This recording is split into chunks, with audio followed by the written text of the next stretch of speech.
बिहार शरीफ के Magadh homeopathic medical college के सभी छात्रों का मैं स्वागत करता हूं आज के इस पहले लेक्चर में। और हम आज जो विषय हम लोगों ने चुना है वह आप लोग इससे वाकिफ़ होंगे। आप सबका चिरपरिचित सब्जेक्ट है। छात्रों, आप सभी कोई 50 मिलीसिमल पोटेंसी के विषय में आप लोगों ने सुना होगा, लेकिन स्क्रीन पर जो आपको दिखलाई पड़ रहा है क्विनक्वागिस्मल स्केल, क्विनक्वागिस्मल, ये शायद आप लोग इससे वाकिफ़ हैं या नहीं मैं नहीं समझता हूँ, लेकिन यह 50 मिलीसिमल पोटेंसी का सबसे प्रारंभिक और सबसे मूल नाम रहा है। क्विनक्वागिस्मल स्केल ऑफ द पोटेंसी। आप लोग बहुत ही कॉमन पोटेंसी जो हम लोग होम्योपैथी में यूज करते हैं, प्रयोग में लाते हैं, वह 1:99 के रेशियो में होता है, जिसको कि सेंटिसिमल स्केल कहते हैं। और दूसरा जो होता है सो डेसिमल स्केल होता है, जिसे हम लोग 1:9 के प्रोपोर्शंस में बनाते हैं। लेकिन डॉक्टर हैनीमैन अपने अंतिम समय में या अपने जीवन के अंतिम काल में हम लोगों के सामने में एक नया पोटेंसी का हम लोगों के सामने में दिया। और क्यों दिया और उसका यूज कैसे करें और वह पॉपुलर हम लोगों के समाज में क्यों नहीं हुआ, ये हम लोग जानने का आज कोशिश करेंगे। और इस नए पोटेंसी को 50 मिलीसिमल पोटेंसी को किस प्रकार हम लोग यूज करते हैं करेंगे, कैसे इसका हम लोग व्यवहार में लाएंगे, इसको जानने का प्रयास आज हम लोग करेंगे। ठीक है ना।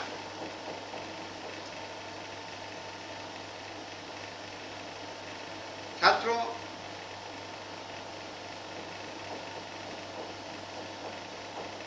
ये जो एलएम पोटेंसी है, ये डॉक्टर हैनीमैन के जीवन के अंतिम 14 साल का, उनके जीवन में के अंतिम 14 साल में जो इन्होंने अपने पोटेंसी को यूज किया था, वही पोटेंसी यह है।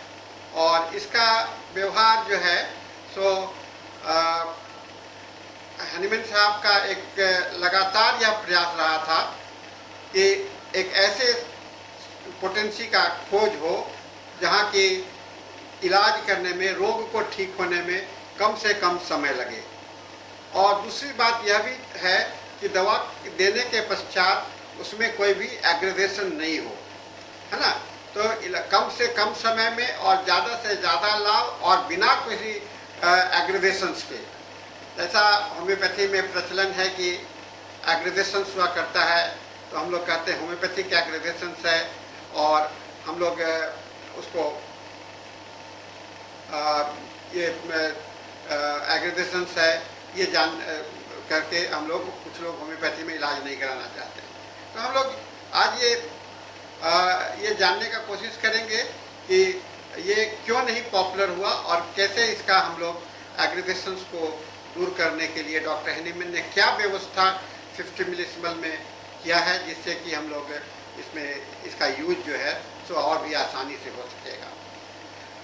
ये जो क्यू वर्ड है, क्यू वर्ड को हम लोग क्विनक्वागिस्मल के लिए यूज करते हैं। इसका अर्थ होता है वैसा दवा जिसका कि 1:50,000, माने दवा का रेशियो यहाँ पर जो है सो 1 से 50वां हजार भाग होता है ना। 1 से 50वां हजार भाग होता है। ऐसे आप लोगों ने सेंटिसिमल में देखा, 1 का 100वां भाग दवा रहता है, 1 भाग दवा रहता है, बाकी अल्कोहल या व्हीकल होता है। तो इसमें 50,000 भाग जो है सो व्हीकल होता है और 1 भाग दवा होता है। और एलएम जो वर्ड हम लोग यूज करते हैं, इसके लिए एलएम वर्ड भी यूज किया जाता है। यह रोमन नंबरिंग सिस्टम है ना, रोमन नंबरिंग सिस्टम है। और ये क्यू के बदले में एलएम जो है सो आजकल ज़्यादा ये स्विट्जरलैंड और जर्मनी में इसे क्यू वर्ड कहते हैं, और एलएम वर्ड जो है सो हम लोग अपने देश में भी देखते हैं। तो ये इंडिविजुअल स्टेप्स ऑफ पोटेंटाइजेशन जो इसमें है, इसको लोग जो दवा के नाम के आगे में लिखे रहते हैं उसमें Q1 या Q2, जैसे नक्सभूमिका Q1, नक्स भूमिका Q2 इत्यादि होता है। और आप जो ये यहाँ पर नहीं है, ये स्विट्जरलैंड और जर्मनी में है, लेकिन इंडिया में जो आप लोगों को दवा मिलता है वह नक्स भूमिका 0/1, नक्स भूमिका 0/2, नक्स भूमिका 0/3 और इसे कहीं कहीं पर M/1, M/2, M/3 ऐसे करके भी इस्तेमाल करते हैं। ठीक है ना। तो ये एक पोटेंसी है जिसको कि इतना सूक्ष्म है कि इसके तहत सोचा भी नहीं जा सकता है कि इसके अंदर में कोई दवा भी होगा। इसका इतिहास के विषय में मैं थोड़ा सा बताना चाहूँगा। इसके इतिहास के विषय में मैं बताना चाहूँगा कि ये जो पहला होम्योपैथ जिसने इस चीज़ को देखा और हैनीमैन साहब के ऑर्गेन ऑफ मेडिसिन है ना 1903, और जिसका नाम था फ्लरी है ना, स्विस रोडोल्फ फ्लरी नाम था। और इन्होंने ये डिस्कवर किया, पहले होम्योपैथ थे जिन्होंने 6th एडिशन के इस अध्याय को देखा जहाँ की उन्होंने पोटेंसी का परिवर्तन किया था।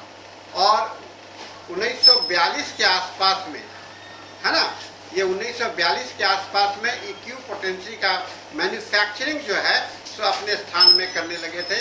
और उस समय तक आपका मैन्युस्क्रिप्ट 6th एडिशन का ऑर्गेन का हो चुका था। आपको ज्ञात होगा 6th edition of organon of medicine जो है सो डॉक्टर हैनीमैन के मरणोपरांत प्रकाशित हुआ था, माने उनके मरने के पश्चात हुआ था। और हैनीमैन के साहब के समय तक 5 एडिशन ही प्रकाशित हो पाए थे। 6ठा एडिशन का जो मैन्युस्क्रिप्ट था, जो पांडुलिपि था, वह बाद में प्रकाशित हुआ उनके मरने के बाद में, है ना। तो ये बहुत बड़ा रहस्य है कि ये, और कुछ लोग इसे ऑथेंटिक मानते हैं, कुछ लोग इसे ऑथेंटिक नहीं भी मानते हैं, लेकिन एलेम्स वर्ड का इस्तेमाल जो है, पोटेंसी का इस्तेमाल रोडोल्फ फ्लरी के द्वारा किया गया है, बनाया गया।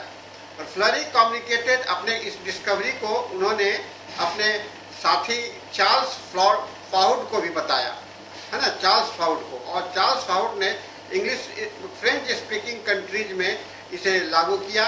और इसमें एडोल्फ वेगी को 1993 तक वहाँ भी।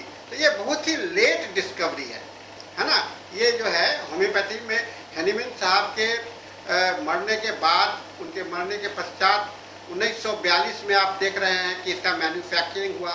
इसका मतलब कि लोग 1942 के बाद ही इसका इस्तेमाल करने शुरू किए होंगे। और कुछ लोग जो हैनीमैन साहब के करीबी रहे होंगे वो लोग इसका इस्तेमाल करते रहे होंगे, लेकिन वह उनकी संख्या बहुत ही नगण्य है जो हैनीमैन साहब के क्लोज कांटेक्ट में थे वो लोग। और लेकिन इसके मैन्युफैक्चरिंग दवा का तब करते हैं जब ज़्यादा से ज़्यादा लोग उसका व्यवहार में करते हैं।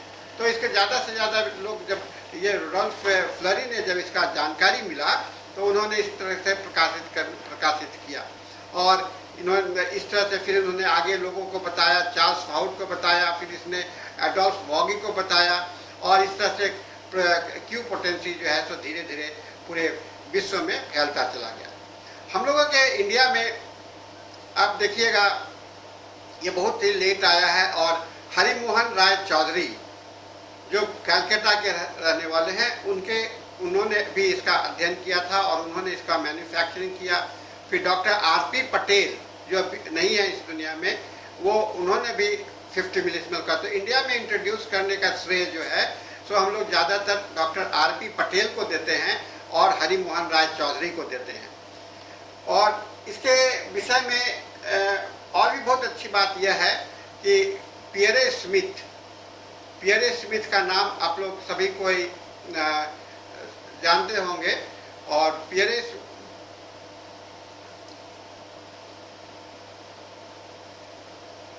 स्मिथ जो हैं सो वो अपने और इनके साथी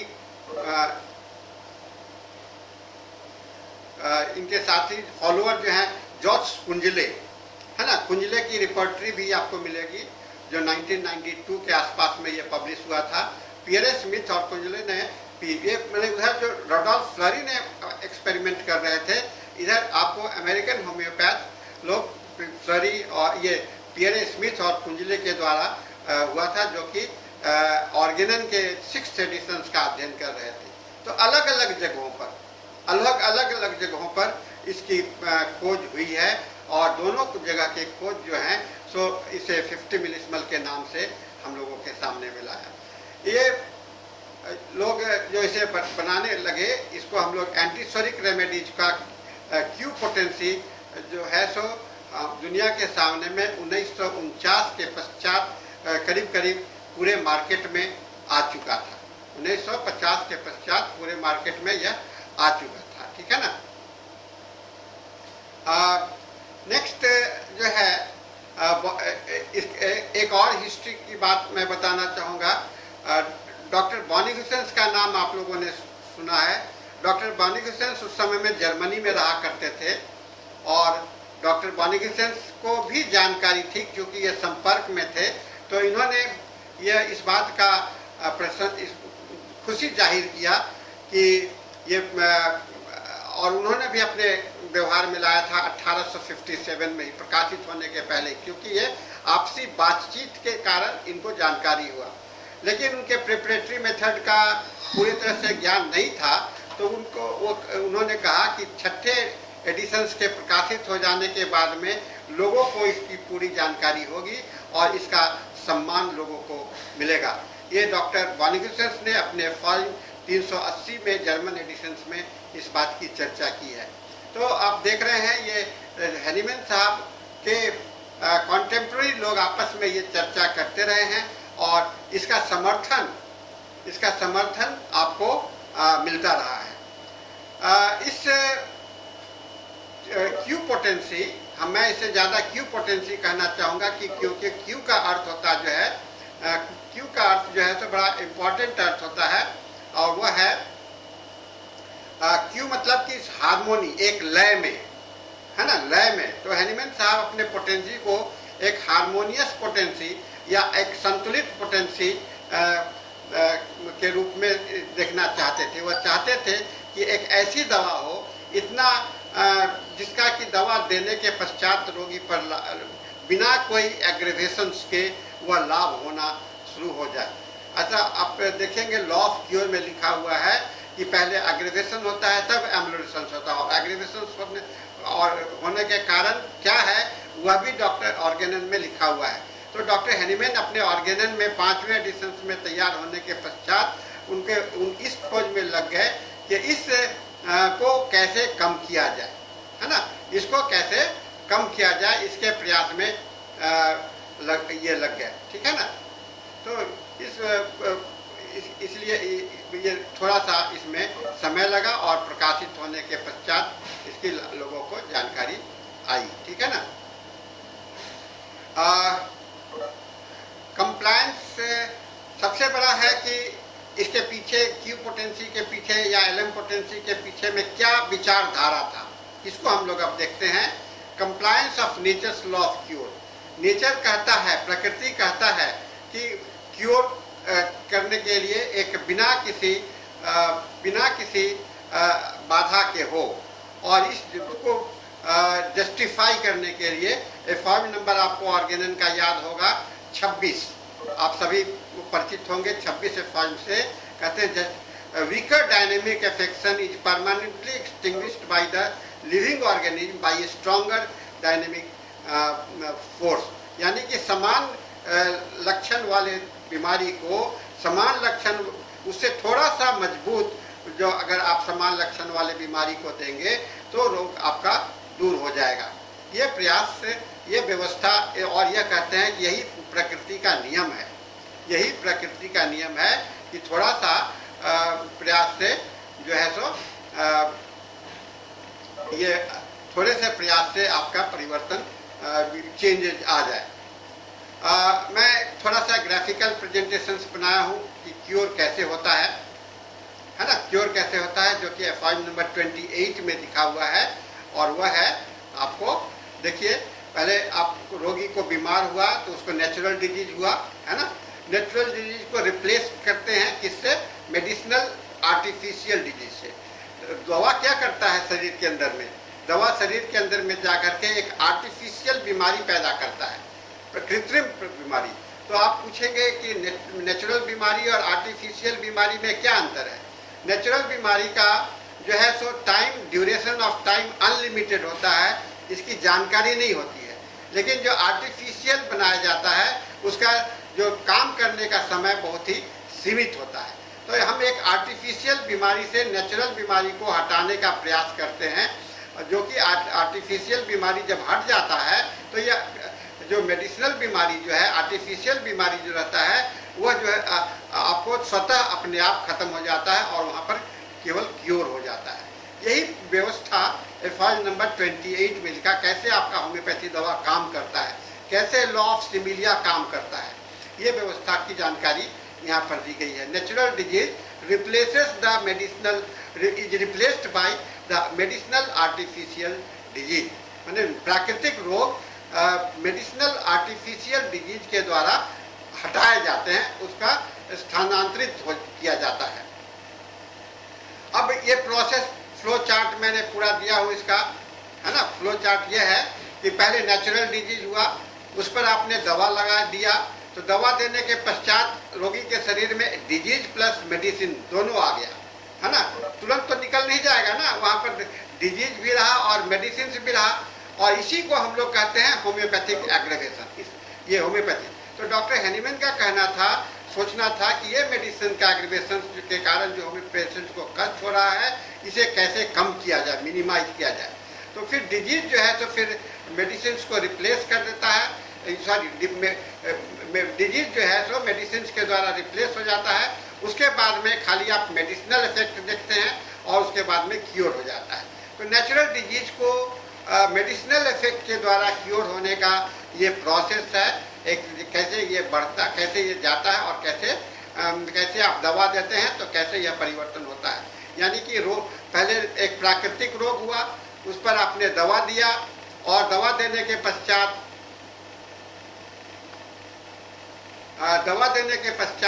आपके अंदर में होम्योपैथिक एग्रेवेशन हुआ, और होम्योपैथिक एग्रेवेशन के बाद में कुछ समय के बाद में वह जो दवा, जब नेचुरल बीमारी रिप्लेस हो गया, हटा दिए गए, तो वहाँ पर केवल आपको मेडिसिनल इफेक्ट दिखलाई पड़ेगा, और कुछ समय के बाद में मेडिसिनल इफेक्ट जो है चूँकि वह लिमिटेड है, शॉर्ट टाइम का होता है, तो उसके बाद में खाली आपको क्योर रह जाता है, खाली रोग ठीक हो जाता है।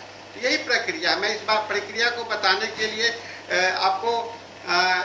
इसलिए आपको मैंने इस प्रक्रिया को आपके सामने में बताया कि आप समझ पाएँ कि कैसे होम्योपैथिक दवा काम करता है, और इसके लिए हम लोग पोटेंसी का कैसे इस्तेमाल करेंगे।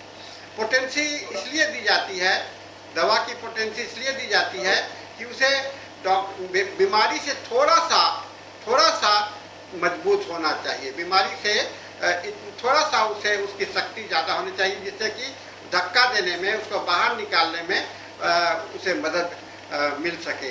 तो थोड़ा सा ताकतवर होगा तो उसको हटा देगा। या कहते हैं कि जो वीकर डायनेमिक को स्ट्रॉन्गर डायनेमिक, तो आपका होम्योपैथिक मेडिसिन जो है थोड़ा सा अगर पोटेंटाइज फॉर्म में होता है तो स्ट्रॉन्गर हो जाता है, और डिजीज पावर से जब उसका ज़्यादा ये डिजीज पावर उसके सामने में कम हो जाता है तो कम हो जाता है और आपका बीमारी जो है तो शरीर से बाहर निकल जाता है। ये व्यवस्था बहुत ही महत्वपूर्ण है। और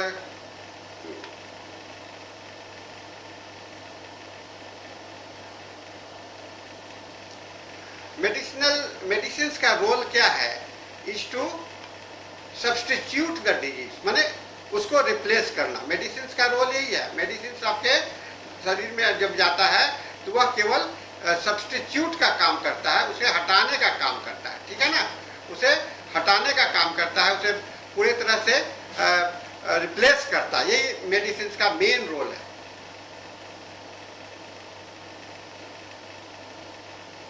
और मेडिसिन हैज टू बी, इसी के कारण से मेडिसिन को थोड़ा सा रोग से ऊपर होना चाहिए। और जब आपको डिजीज जब सब्सटीट्यूट हो जाता है तो मेडिसिन एक्शन धीरे धीरे कम हो जाता है और केवल क्योर बच जाता है। तो पावर ऑफ द मेडिसिन जो है सो क्या होता है, power of the medicine has to be harmony with the life energy. Power of medicine किसके समतुल्य होना चाहिए? जीवन के समतुल्य होना चाहिए, यानी कि जीवन के आधार पर होना चाहिए। और इसी खोज के कारण डॉक्टर हैनीमैन ने पोटेंसी का खोज किया, और पोटेंसी खोज करने के बाद में उसका एक विशेष उसको खोज करने के पश्चात में उन्होंने इसका एक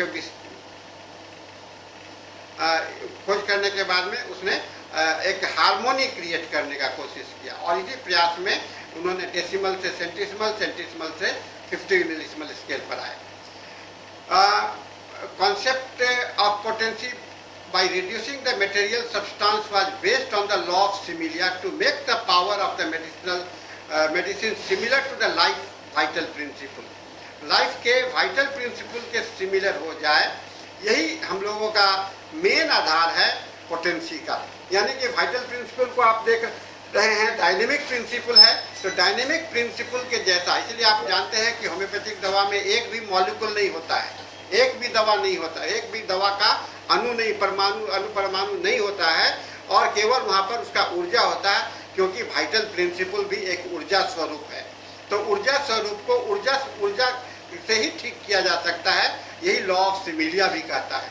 खाली सिम्टम सिमिलरिटी की बात नहीं आती है, वहाँ पर एक सिम्टम सिमिलरिटी के अलावा वहाँ पर उसके लेवल का, उसके शक्ति का भी सिमिलरिटी होनी चाहिए।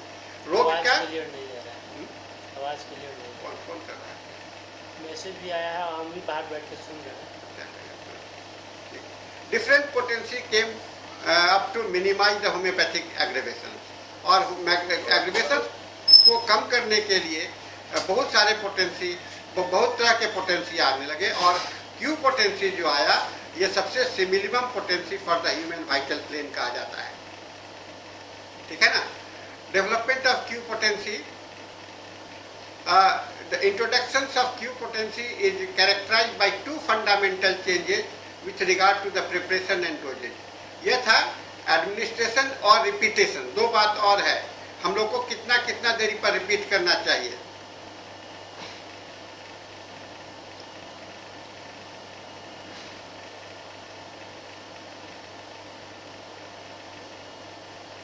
हमें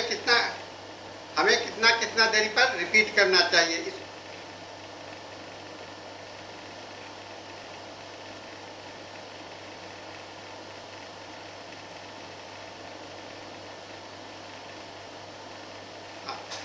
कितना देरी पर रिपीट करना चाहिए डोजेज को, है ना, और कैसे देना चाहिए। तो ये दो डेवलप क्यू पोटेंसी के लिए हमें दो रिपीटेशंस के का ही इस पर बहुत ज़्यादा महत्व है, और ये डेवलपमेंट होने से हम लोग बहुत कुछ जो है सो एक यह कल्पना का आधार नहीं, इसे बहुत ही प्रैक्टिकल रूप में डॉक्टर हैनीमैन ने इस क्यू पोटेंसी को लाने का प्रयास किया है।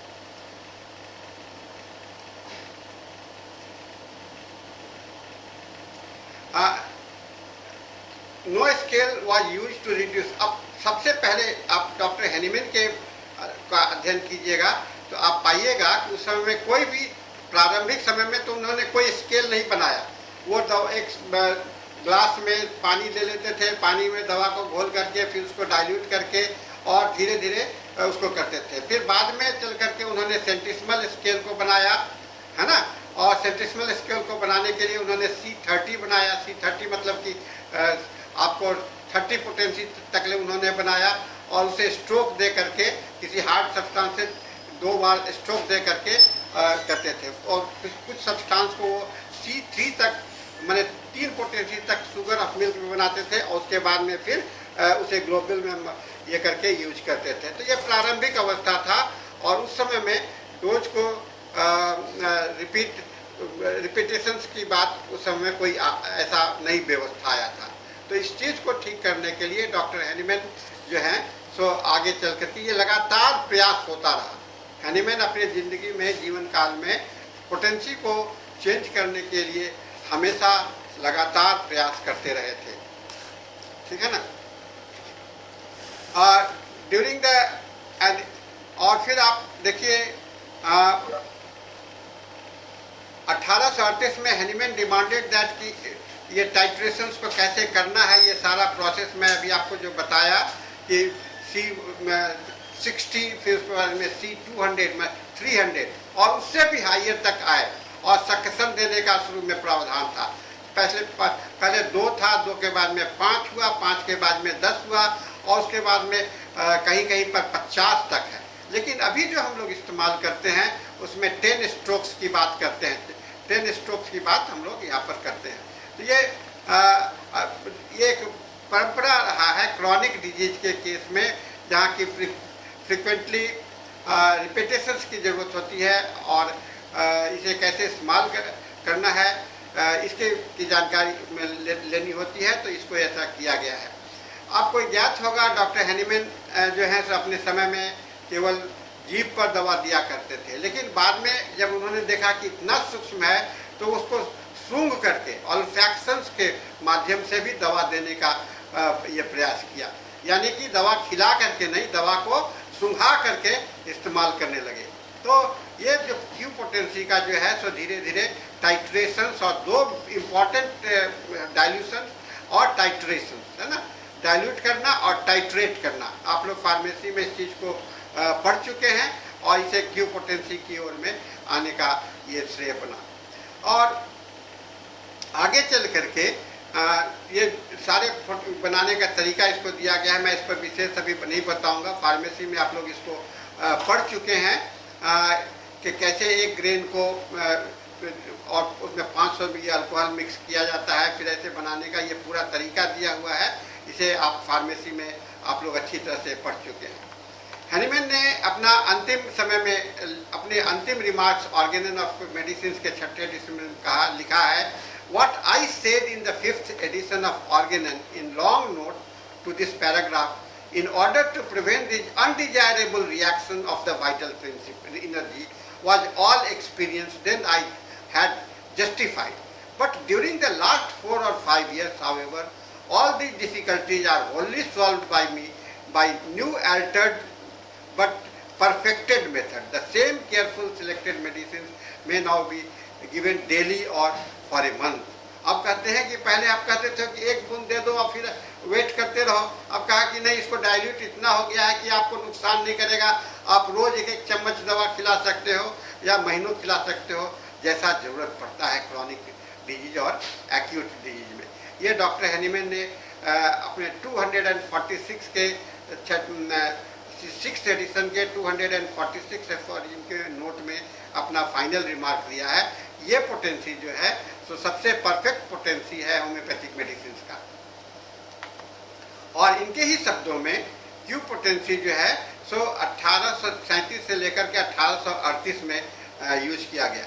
वो उन्होंने लिखा है medicament o globules, in contrast जो कि पहले वो लिखा करते थे मेडिकामेंट ए ला गॉटे, बाद में उन्होंने कहा मेडिकामेंट ए ग्लोबल्स, जो कि रोमन पोटेंसी के में यूज किया जाता है। तो पुराना नाम था इसका मेडिकामेंट्स ए ला गॉटे, ये आपको जर्मन नेम है, और बाद में चल करके इसका नाम इन्होंने कहा मेडिकामेंट्स ऑ ग्लोबल्स, और इस मेथड को उन्होंने अपनी भाषा में वहाँ पर अरेबिक नंबर से और स्मॉल सर्किल दे करके उन्होंने इसका सिंबल दिया था इस पोटेंसी का। अब हम लोग देखने जा रहे हैं कि क्यू पोटेंसी का इस्तेमाल हम लोग कैसे करते हैं। Chronic disease after previous usages of the varieties of the medicine and corresponding deteriorations of the patient response to a remedy, है ना।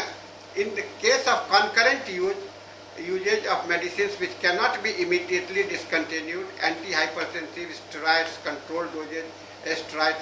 अब कोई रोगी आपके पास में आता है, बहुत सारा इलाज करा रहा है और आप अचानक दवा बंद नहीं कर सकते हो, तो वैसे अवस्था में आप इस 50 मिलीस्मल पोटेंसी को शुरू कर दो देना, और वह दवा धीरे धीरे ये हो सकता है। दूसरा उन्होंने कहा कि एडवांस्ड पैथोलॉजिकल चेंजेज, जब रोगी शरीर के अंदर में एडवांस्ड पैथोलॉजिकल चेंजेज आ जाता है तो उस समय में भी आपको यह 50 मिलीस्मल का स्केल जो है सो बहुत यूजफुल होता है। दूसरा है कि जब बीमारी ठीक नहीं होने वाला है तो पैलिएटिव ट्रीटमेंट के रूप में भी आप इसका इस्तेमाल कर सकते हो, और कोई पेशेंट जो फ्रीक्वेंटली दवा लेने के लिए नहीं चाहता है तो उसको भी आप इसको इस्तेमाल कर सकते हो। इसका देते हैं, इसको हम लोग कैसे देते हैं तो अलग अलग देखिएगा आपकी व्यवहार है।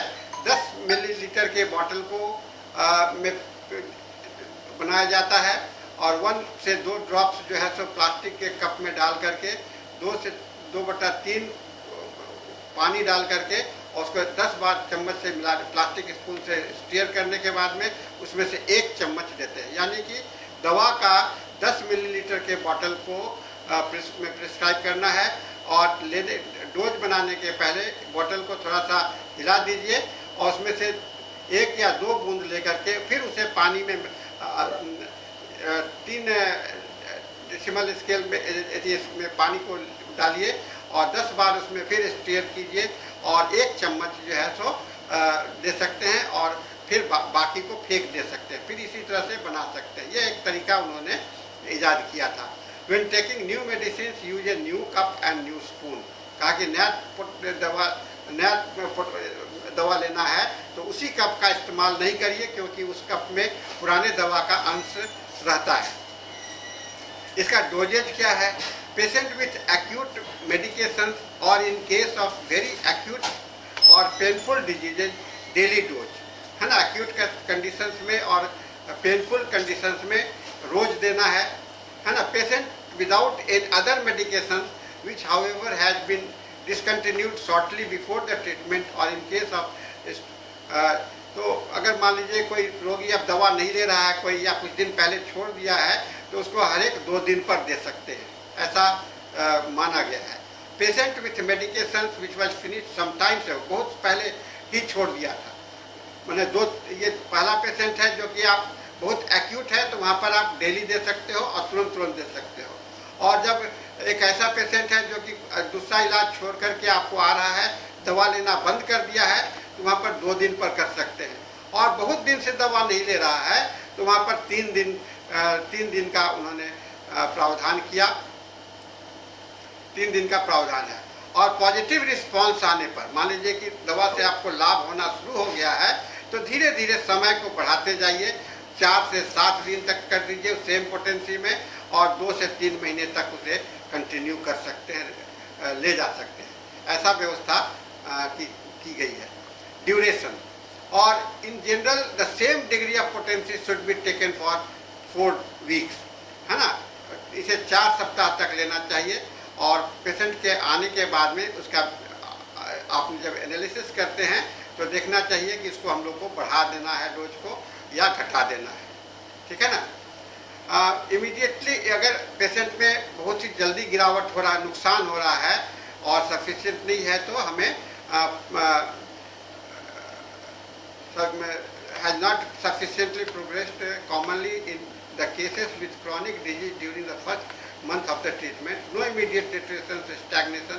This may occur with the chronic disease, है ना। बहुत सारा chronic disease में इस तरह का आप नहीं देख सकते हैं तो वहाँ पर थोड़ा सा हम लोगों को और भी ट्रीटमेंट को वेट करना चाहिए। Follow prescriptions when the same remedy is still indicated. मान लीजिए आप तो नेक्स्ट हायर पोटेंसी में चले जाइए। अगर थोड़ा सा लाभ हुआ है और बहुत ज़्यादा लाभ नहीं हो रहा है, तेज़ी से नहीं हो रहा है तो नेक्स्ट हायर पोटेंसी में इस तरह से 1 से 2, 2 से 3, 3 से 4 है। और देने के पहले कहते हैं कि 280 से लेकर के 140 बार उसे अच्छे से काफ़ी हिलाइए, है ना। हिलाना 100 सक्शन तक की बात कही गई। सक्शन बहुत ज़रूरी है। होम्योपैथिक दवा देते समय में बिना सक्शन के आप पोटेंसी को आगे बढ़ाना सही नहीं होता है, ठीक है ना।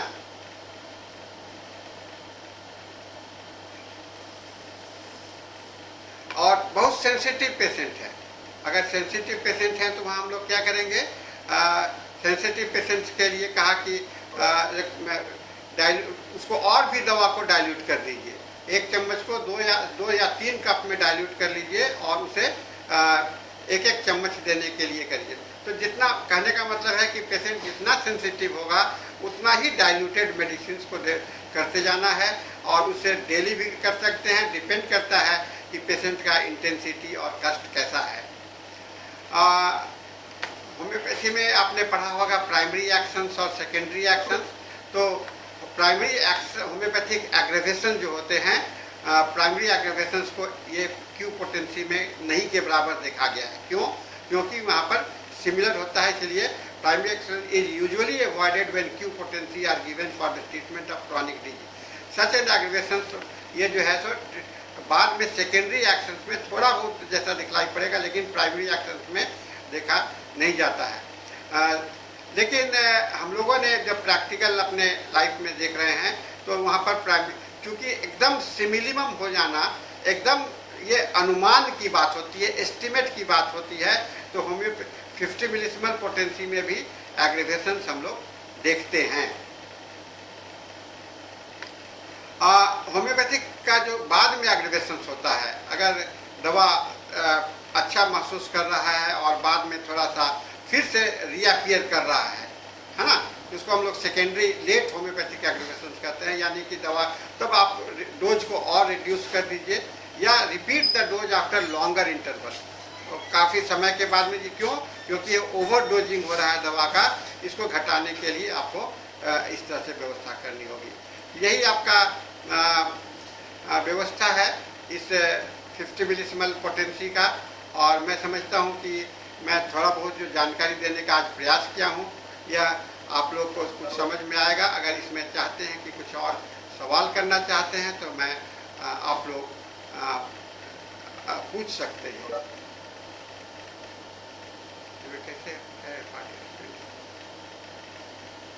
इसके साथ मेरा लेक्चर खत्म हो। हाँ बोलिए, हाँ बोलिए, मैं सुन रहा हूँ। हाँ, रेपिटेशन ऑफ डोजेज, वही तो मैं बता रहा था ना कि पेशेंट के क्रॉनिक डिजीज और एक्यूट डिजीज के आधार पर है। अगर बहुत ज़्यादा पेशेंट का एक्यूट कंडीशन है तो आप फ्रिक्वेंटली रिपीट कर सकते हैं। दवा को जब आप आधा कप पानी में घोल दीजिए और एक उसके अच्छे से चम्मच से हर एक बार चम्मच से मिला करके एक एक चम्मच आप उसको दे सकते हैं।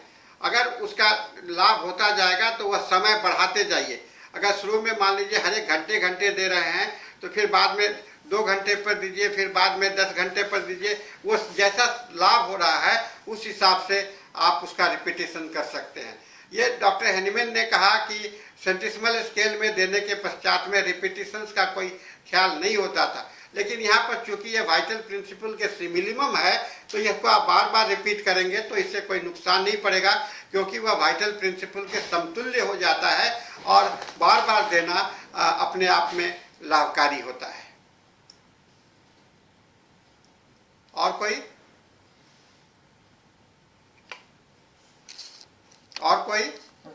जैसे कि आप अभी तो डाइल्यूशन और भी घट जाता है ना, डाइल्यूशन और भी घट जाता है और एग्रेवेशंस को जो है तो और भी घटा देगा। पोटेंसी देने का मेन तात्पर्य यही होता है कि हम उसके लाइफ के बराबर हो जाएं, है ना, उसके जीवन के जीवनी शक्ति के बराबर पहुंच जाए। अब जीवनी शक्ति का तो अनुमान ही लगाया जा सकता है ना, तो अनुमान के आधार पर डॉक्टर हैनीमैन ने देखा था कि ये जो 0/1 पोटेंसी जो है तो ये एवरेज ह्यूमन लाइफ के इक्विवेलेंट है, माने औसतन जो मनुष्य हैं उनके लाइफ के अनुकूल है। लेकिन औसत कहने से तो हम लोग को काम नहीं चलेगा ना, क्योंकि एक व्यक्तिगत रोगी का इलाज करना है तो उसका आकलन करना, उसका देखना कि उसका जो है सो वाइटल एनर्जी कहाँ है। रोगी जो बहुत दिन से बीमार है तो उसका वाइटल एनर्जी तो और भी घट गया होगा, है ना, तो वाइटल एनर्जी घट गया है तो उसे उठाने के लिए तो हमें फ्रीक्वेंट रिपीटेशंस करना पड़ेगा। इसीलिए यहाँ पर ये कहा गया, ये व्यवस्था सामयिक व्यवस्था होनी चाहिए। प्रयास यही है कि हम औसत लेके चलते। जैसे आप सेंटिसिमल स्केल में दवा देते हो तो 30 पोटेंसी की दवा दिए तो 30 पोटेंसी के बाद में आप क्या सोचते हैं, 200 दें। तो ये सवाल उठता है कि 30 के बाद में हम 200 दें, इतना लंबा गैप क्यों है। और फिर आप बाजार में देखेंगे कि 30 के 200 के बाद में 1000 है, 1000 है, तो फिर 30 के बाद में 200 और 200 के बाद में इसका लॉजिक क्या है। कोई लॉजिक नहीं है ना, तो कोई आप बता नहीं सकते हैं कि 30 के बाद में हम अचानक हाई जंप कैसे करें और फिर उसमें छलांग कैसे लगाएं। क्यों छलांग लगाएंगे, है ना, क्यों छलांग लगाएंगे। इसका मतलब आप अनुमान पर काम कर रहे हैं और डॉक्टर का काम अनुमान पर नहीं होता है, उसके नज़दीक जाने का प्रयास होता है। इसीलिए डॉक्टर हेनीमैन ने इसको कहा क्विनक्वेंशियल, एक लय में। क्विनक्वेंशियल का मतलब होता है एक लय में, माने एक के बाद दूसरा, दूसरा के बाद तीसरा। इसीलिए 0/1, 0/2, 0/3 पोटेंसी का इस्तेमाल यहाँ पर किया गया है। ठीक है ना? और कोई सेंटिसिमल स्केल से लक्षण प्रोड्यूस किया जा सकता है? हाँ, किया जा सकता है, इससे भी किया जा सकता है ना? आप किसी भी आदमी को अगर देखिए, पॉइजनिंग क्या होता है, प्रूफ करने का मतलब क्या है? रोगी को पॉइजनिंग करना। आप स्वस्थ रोगी को जब दवा देते हैं तो दवा क्या होता है? दवा पॉइजन होता है। जब स्वस्थ रोगी को दवा दे रहे हैं तो उसको पॉइजन कर रहे हैं। अब पॉइजन का कैपेसिटी क्या है? पॉइजन का कैपेसिटी क्या है? अगर पॉइजन आपको ग्रॉस स्थूल मात्रा में देते हैं तो तुरंत मार देगा। अगर उसे सूक्ष्म मात्रा में देते हैं तो धीरे धीरे और उसका प्रभाव घटेगा। तो मिनिमम पोटेंसी में जाने का मतलब क्या है कि खाली इतना ही ज्यादा हो कि परिवर्तन ले आए, मारे नहीं, उसको नुकसान नहीं पहुंचाए, लेकिन उसको वाइटल प्रिंसिपल को जगा दे। तो आप जितना भी हाई पोटेंसी में जाइएगा वह उस लेवल पर आपको चेंजेस लाएगा, है ना? उस लेवल पर जितने हाई पर जाएंगे उस लेवल पर पोटेंसी पर होगा। मान लीजिए कि कोई आदमी स्वस्थ है, आप नक्सवामी का 30 का रोज खिला रहे हैं, तो क्या उस पर लक्षण पैदा नहीं होगा? लक्षण पैदा होगा, उस पर लक्षण पैदा होगा। चाहे वह कोई आज नहीं कल नहीं, वो डिपेंड करता है कि कब उसके वाइटल प्रिंसिपल को के पास में वो इफेक्ट कर जाता है, इंटेंसिटी पर डिपेंड करता है। तो दवा कोई भी दी जाए, दवा का परिभाषा क्या है? दवा का परिभाषा, दवा के परिभाषा के अंदर में हम उसी सब्सटेंस को दवा कहते हैं जो कि जीवन के अवस्था में, डिजीज में, ये बॉडी लाइफ में चेंजेज ले आए। परिवर्तन ही दवा है, परिवर्तन ही दवा है। अगर किसी भी पदार्थ में परिवर्तन करने की क्षमता नहीं है तो उसे हम दवा के कैटेगरी में नहीं रख सकते हैं। यह सीधी सी बात है। और डॉक्टर हेनीमैन ने स्पष्ट रूप से अपने ऑर्गेनन में लिखा है, medicines are those substance which has the capacity to bring a change in the life of the patient. पर उसके जीवन में परिवर्तन ले आए। परिवर्तन दो तरह का होगा, एक अच्छा होगा, दूसरा बुरा होगा। ठीक है ना? अगर स्वस्थ आदमी को दिए तो उसको बुरा परिवर्तन होगा, और बुरा बीमार आदमी को दिए तो उस बीमार से उसका उल्टा करेगा, रिवर्स करेगा। तो यही है, परिवर्तन का ही नाम दवा है ना? इस बात को बना लीजिए, परिवर्तन का दवा। और जो दवा परिवर्तन नहीं कर सकता है उसे हम लोग दवा नहीं कहते हैं। आप बताओ, नेट्रम्यूर रोज खाते हो? हाँ, रोज खाते हैं ना हम लोग नमक, लेकिन नमक परिवर्तन नहीं लाता है। क्यों नहीं लाता है? क्योंकि वह आपके भोजन का न्यूट्रिशनल वैल्यू में काम कर रहा है। लेकिन जिस दिन नेट्रम्यूर का आपके शरीर में अव्यवस्था गड़बड़ा जाता है, यानी कि नेट्रम्यूर के कारण डिरेंजमेंट होता है, तो आप दवा के रूप में नेट्रम्यूर को भी यूज करते हो। यानी कि उसको हाई उसका जिस मात्रा में आप नमक खा रहे हो उसका हाइयर पोटेंसी में जाकर के 30 में, 200 में, 0/1 में, 0/2 में जाकर के आप देते हो, तो उस नेट्रम्यूर के इफेक्ट को खत्म करता है। लॉ ऑफ द सिमिलिया और law of equality of the strength बहुत इंपॉर्टेंट है ना? Law of the similia important है, सिमिलर, और दूसरा उसका समानांतर, उसके अनुकूल, है ना? अनुकूल हम लोग कहते हैं मेडिसिन इज एडेप्टेशंस। उसको दवा जो है सो धीरे धीरे एडेप्ट करता है, उसे अनुकूलन करता है, अनुकूल करके उसके लाइफ को एक स्वस्थ अवस्था में बनाए रखने में मदद करता है। यही हम लोगों के होम्योपैथिक दवा का अर्थ है। और कोई सवाल? डॉक्टर केंट अपने लाइफ में कभी भी एलिम्पोटेंसी को यूज नहीं किया। आप लोग कहते, कुछ लोग कहते हैं कि डॉक्टर केंट ने यूज नहीं किया तो हम भी क्यों यूज करेंगे? तो केंट क्यों नहीं यूज किया, ये बात को सोचते नहीं हैं। केंट क्यों नहीं यूज किया? केंट इसलिए नहीं यूज किया कि केंट को इस किताब का, इस का पूरा जानकारी नहीं था, इसीलिए उन्होंने यूज नहीं किया। और इसीलिए बहुत लोग इसकी मान्यता नहीं देते हैं। आप देखो, इंडिया में ही सेंटिसिमल स्केल में बाजार, पूरे इंडिया में हम लोग अपने देश में जब देखते हैं तो कितनी दुकानें हैं जो कि आपको एलिम्पोटेंसी बिक्री कर रहा है।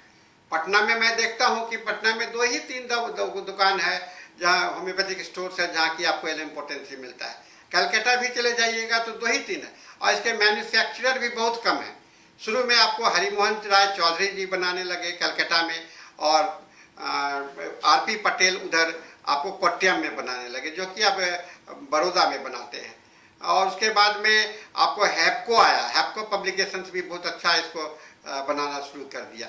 और अब तो एसबीएल भी आ गए हैं धीरे धीरे, जैसे जैसे इसकी मांग बढ़ रही है ना, क्योंकि हम लोगों के समुदाय में होम्योपैथ के बीच में इसका बहुत ज़्यादा प्रचार नहीं हो पाया है इस पोटेंसी का।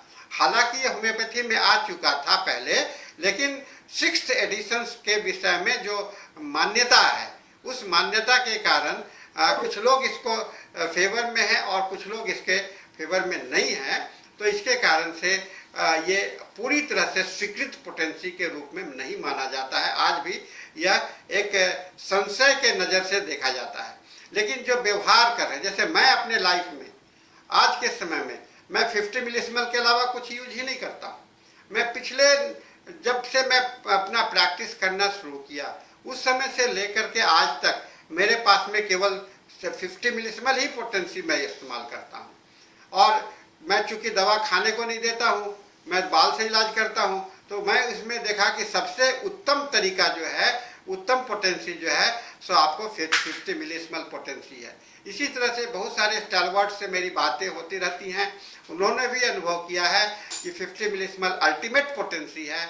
उत्तरोत्तर हम लोगों को इसमें आना पड़ेगा अगर हम होम्योपैथी का सही ढंग से इस्तेमाल कर पाते हैं तो।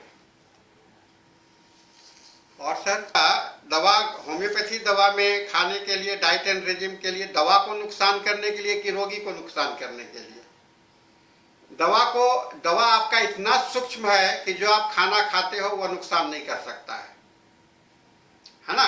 तो ये गलत मान्यता है होम्योपैथी में कि होम्योपैथी दवा जो है खट्टा से नुकसान हो जाता है, धुआं से बर्बाद हो जाता है। जो भौतिक चीज से होम्योपैथिक दवा का नुकसान नहीं होता है। लेकिन डाइट एंड रेजिम के विषय में आप ऑर्गेनन में बड़ा ध्यान से पढ़िए। डॉक्टर हैनीमैन ने कहा है कि हमें ड्रग प्रूफिंग के समय में डाइट एंड रेजिम की बात उन्होंने ज्यादा महत्व दिया।